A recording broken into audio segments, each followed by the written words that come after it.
You have to be the most patient human being on earth to have a special needs child. Each one of the kids has some deficit in learning. So we have some of the kids with severe ADHD, and then some of them with real, true autism. But each one of my kids has a little taste of something. Dad, I'm a teenager. I don't want to get looked at by you. And Matt's as well. Both of his children are on the spectrum. We've all admitted that. When I met Matt, I had 4 kids. He had 2.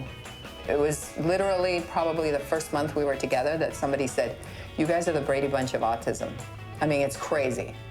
And that stuck. It really stuck.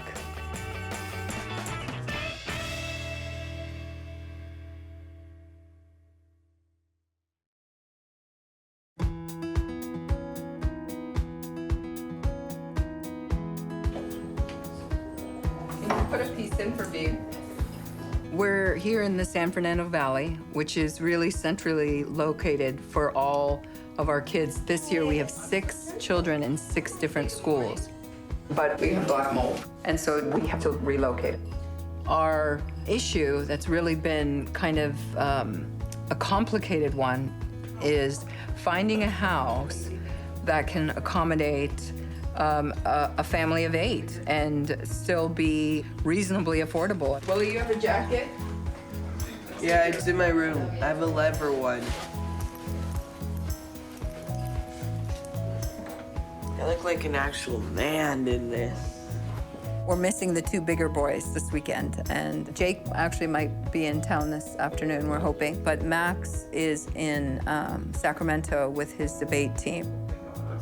Pretty rough. I'll tell you, on top of all of our move that's going on, my mom had a stroke 2 days ago in Orange County. No, not 2 days, 4 days. And I've been going back and forth to Orange County, so I'm just living on pure crack right now. I'm kidding about that. And that's why we're moving right there. Yeah, we have black mold. There was like a deep, deep crease, and it just... And we saw black underneath it. Yeah, but I mean, the crease was like, you could tell it was like deep, and it was as deep as that, just the first crease, and it's just gotten worse and worse and worse. One of the long-term effects of the mold is the glands, the swollen glands, and it's hard to be an effective mom when you're tired all the time. Wolf, let's go, man. I couldn't imagine anything could be more stressful than last year with my dad passing, but this has really capped it, I think. You know, time is not on our side, so we're really rushing this move. There's different levels, and we have literally one of each. There are many beautiful things about autism, many, many beautiful, wonderful, gorgeous things about autism. But the very stark reality is that it's going to put some massive hurdles in front of the development of your child. Mm-hmm. And that is something that is not beautiful. I don't like when people just stare at me. When there's a diagnosis, you mourn what your dreams were. So, you know, for Eddie, there are certain dreams that you had for Eddie. For Will, there are certain dreams that we had for Will. For Wolf, there are dreams we have, and you know, I'm not as worried about Wolf though. But you have to mourn what your preconceived desires for your own child. You have to mourn, and then kind of morph it into, you know, really kind of pushing them in the right areas where they want to be. My life was fundamentally changed when Will was diagnosed. This is kind of personal, you guys, but I have a crush. Her name's Isabella, and she's in 8th grade. She likes me. It's like she comes up to give me a hug. I'm fine with it. Please stop staring at me. That creeps me out, Dad. I love you, and I'm enjoying hearing this. No. I'm loving hearing this. I think there's something beautiful about the individual with autism. I think they're unique souls that often have insights into the world and where we live, and it's incredible, and I love sitting and talking with them. I love interacting with them, and I think I might have a little bit of it myself. Yeah, are you a gentleman with her? Yeah. Yeah? Dad, why do you care? Because you're my son, and I want you to be a gentleman. I hold the door open for ladies. That's a gentleman. I help Nana out of the car. That's a gentleman. Sometimes I even hold the ladies' room door for the ladies. There's just a world in there that I want to access, that I want to be a part of. I give you a ballerina. Wanna watch? I can do a 360.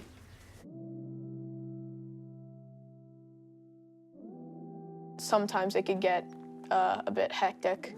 I sort of like try to ignore all the like drama about like oh, we should get this house, no, we should get this house, no, we should get this house, da da da, and I just try and like cover my ears and forget about it. A person who has high functioning autism is called Asperger's, and right? Well, I think that autism is now the all-encompassing thing, and I think Right, Asperger's. but Wolfie's not. Wolfie tells people to their face, like, "Oh, I have autism." He's what would have classically been labeled Asperger's when they were labeling people with Right. Asperger's. I've been trying to get straight A's for like every single year and grade that I'm in, and so far I've been doing pretty well at that. Even though the last trimester I got all A's except a B+. I know what his issues are already. Cognitively, Wolfie is off the charts. There are a lot of things I struggle with. One thing in particular is a lot of times I can get extremely frustrated to the point in which I stand up, flip over, chair, and walk out of the classroom. I don't want to leave it on much longer. I just leave it on for another hour. Let's just leave it on for another 10 minutes. I found out about hair dyeing, and like I've seen it as something very cool through YouTube, because a lot of YouTubers that I watch, almost 90% of them do a video like I dye my hair for the first time, and a lot of people do like blue and red and purple and green, and I'm like, I want to try that. I see myself as like, I wouldn't say the popular kid. Handsome selfie man here. Being popular is not really what I want. I just want to be respected and have like someone to turn to if I ever am if I'm ever feeling down or if I'm like struggling with something. I have a lot of responsibilities being the older sister. I'm always like forced to like stay in during the weekends and like have to like watch Eddie or something. Okay, everyone stay with Aviva, please. Aviva's in charge. Aviva's in charge. I could see that like just the stress of having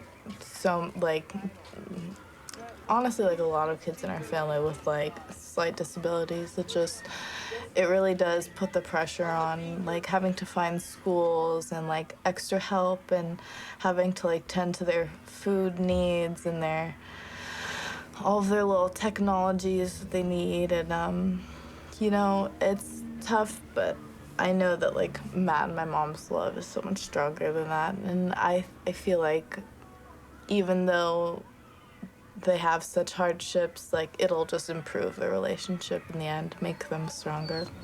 Fix toes. Here, Eddie. Fix the toes. Here, split. put this in between this. No, no, no, no, no. Here. Come on. There. Now we're good. Come on, Eddie. The slight chance of me having a child with autism, I feel like I'll definitely just love him the same as any other child that I'll have. Like, yeah, it's scary, the fact that, like, your child could be, like, a little bit different than everyone else, but in the end, we're all a little bit different than each other, and so I feel like I'll just love him as much as anyone else, I guess. No, do you know that's their house? Ready? Ah! No, do you know? That is Do you know? not cool. Do you know? I'm not trying to be cool. Will, aren't you hot right now? Yeah. Do you know what? It's plastic.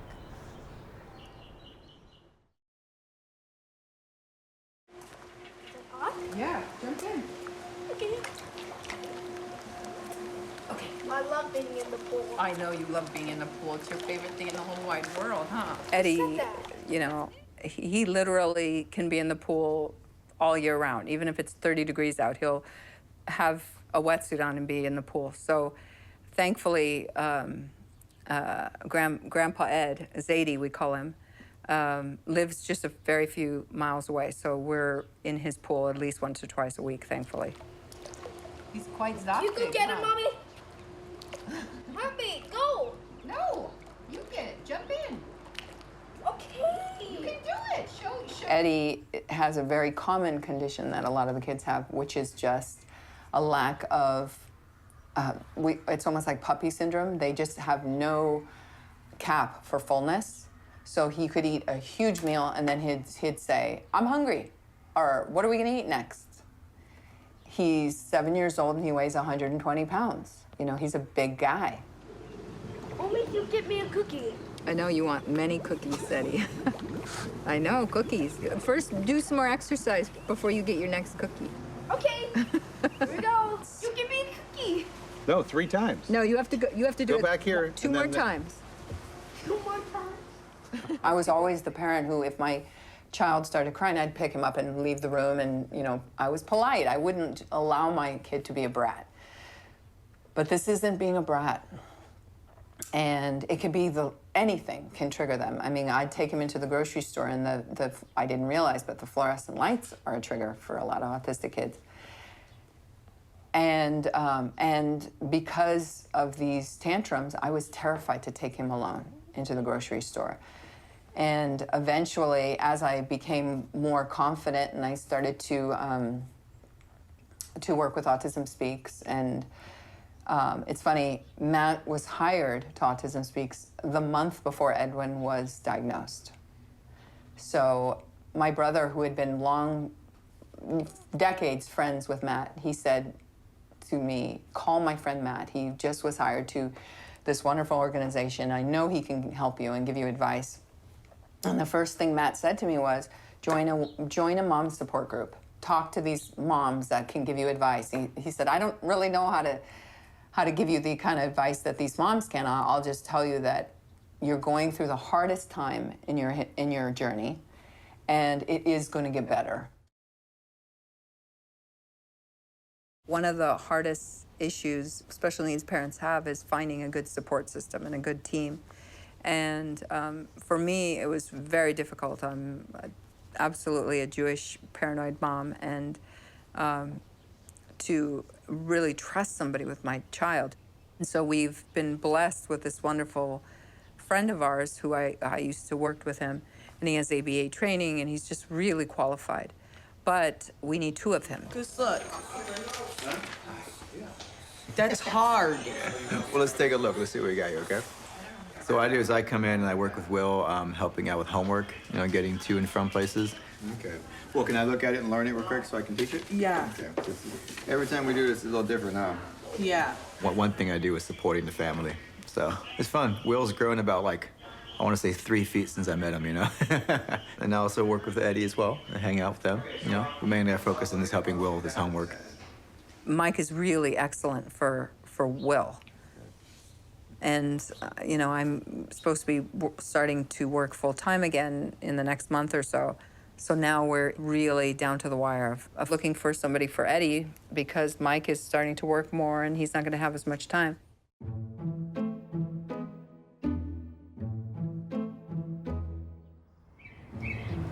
And not only is he not going to relocate us, but we have to pay for the month of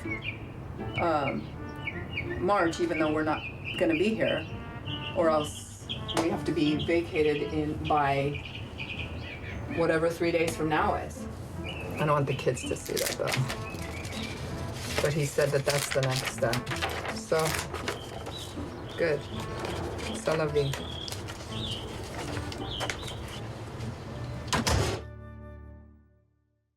The thing that I really didn't agree with my parents is my dad would always say, okay, we're having a family meeting. And he'd get all the kids together and he'd tell us all exactly the gravity of our situation. And I think literally my anxiety started then. The sun is up, the surf is up, and so is the Paskowitz family. And today, as every day, they're going surfing. My mom had 8 brothers and I, and a majority of our life was spent in a caravan going around the United States. Dorian Paskowitz is a 58-year-old doctor. He's a graduate of Stanford Medical School who one day decided to give it all up, close his practice, take his children out of school, and spend the rest of his life traveling with his family in a tiny camper from one wave to another. My dad was a very chauvinistic, very egocentric guy, and he expected my mom to be very subservient and quiet and not speak back to him, and I was the polar opposite of that. They used to call me the angry Indian. When I was about 13, my mom contracted a very serious illness. I think like 80% of people who contracted this illness died. And so my dad said to us, you know, you kids have to take care of yourselves and each other, and I'm gonna find a cure for Mom. There was that period from about 12 to 15 that we were left on our own. I was 12 years old when this first happened. And so by the time my parents came back and said, okay, you know, we're gonna be parents again, we said, no, we're you know, our childhood is pretty much over. I don't know, I think I'm just instinctively made to handle a lot. I mean, I think my childhood has really brought me to the place where I am today and able to exist and not go insane or take large doses of Xanax every day.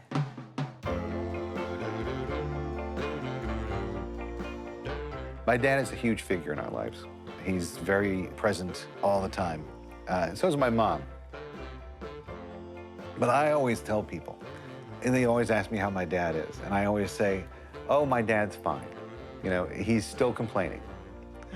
And I always tell them, when my dad stops complaining, that's when I'm really going to be worried. I like your butch shirt. Thank you. Yeah. It's butch? Yeah. Dudley's following me around. What was my dad like as growing up? For me, growing up? You know, I think he was a great role model to me, and certainly many of the qualities that I think are the best qualities that I have certainly came from him, and certainly from my mom. Thank you. But you know, he was. I think the hardest part about being his son growing up was that he wasn't around much.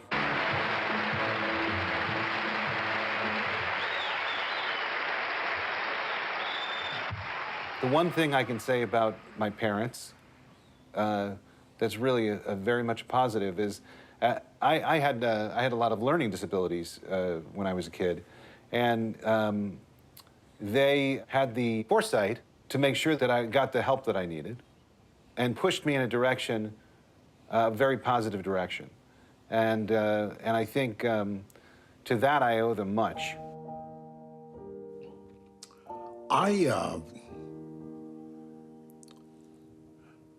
I have no idea what kind of father I was. I really wonder what their mother would say if she had to assess my totality as a father. Where I really find myself up against the wall is with my youngest, Charlie, who's autistic. And I constantly run a wire brush over my body, checking to see how much I've left undone in terms of putting myself out for him. I constantly find myself insufficient there. He's high functioning, so that gives you a lot to hope for. And then when he's tested, you keep hoping, and I kept thinking, well, he'll be discovered to be Asperger's. But they said, no, he's high functioning autistic. That connection between like having two families with autism in it, it just is what brought my mom and Matt together in the first place. They've met in the like Autism Speaks community, and like that's what led them to be where they are today. And it's the fact that they have autism in their family is what brought them together in the first place. Single moms at my support groups say to us, I dream about having one day somebody to share my life with, but I feel like it's never gonna happen to me because of my autistic child. Willie, can you help me? Yeah. Yeah. Go, Willie. Just seeing you and Matt and the load that you have, and yet somehow you found each other and you've made it work. It gave them hope, I think.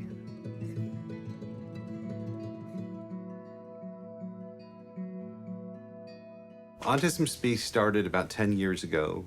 I've been here 5 years, almost 5 years. It's been, you know, a great 10 years. Lots of progress, lots of awareness, lots of advocacy. They passed insurance legislation in 43 states, helped pass the ABLE Act, worked with military families. And that's not even mentioning the science that they've done. They've funded more research than the NIH, which is astounding. We're having the walk tomorrow. It's on Autism Awareness Day. And, you know, the walk is really why I'm here. I wandered into a walk 7 years ago as a lost dad, and my eyes were opened.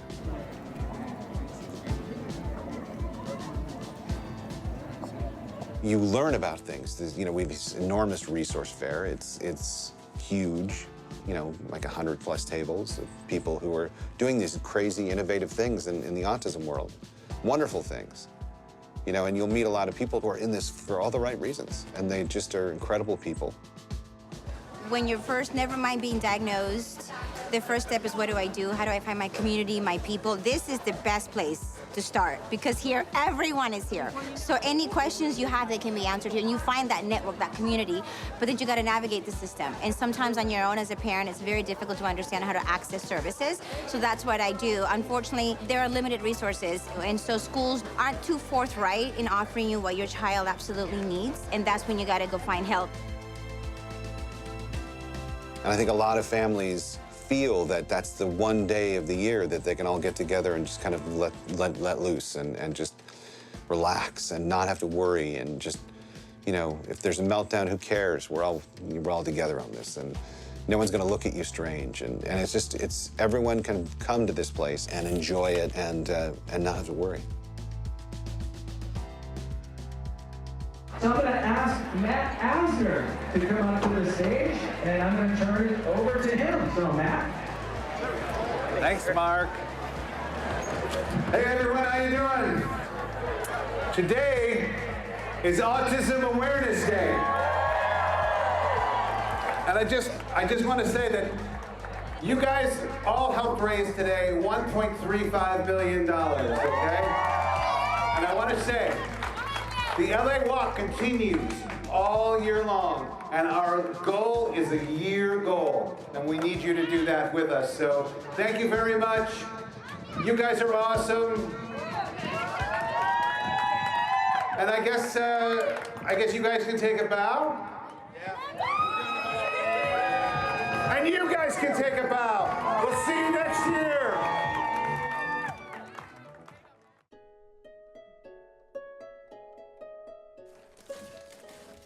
We don't have a lot of options. We've actually put bids on a few houses that I had a lot of hesitancy about, and the one that we finally are, God willing, going to settle on, I really feel good about it.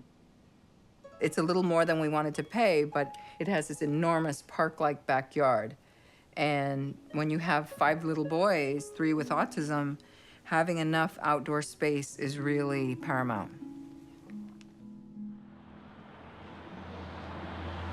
Can you hear? Hopefully you can hear her.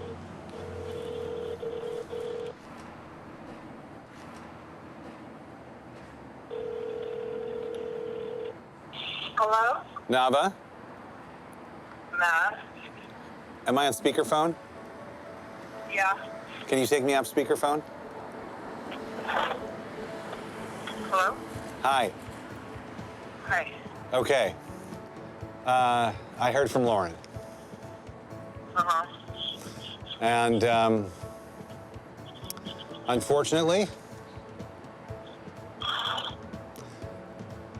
we're gonna probably have to go down south a little late on Sunday because we've got to go sign a lease. What does that mean? That means we got it. Yes! Oh, thank God! Oh my God, are you so happy? I am. I'm so freaking relieved, aren't you? When did they say we could move? Like, I think immediately. Oh, I'm so happy.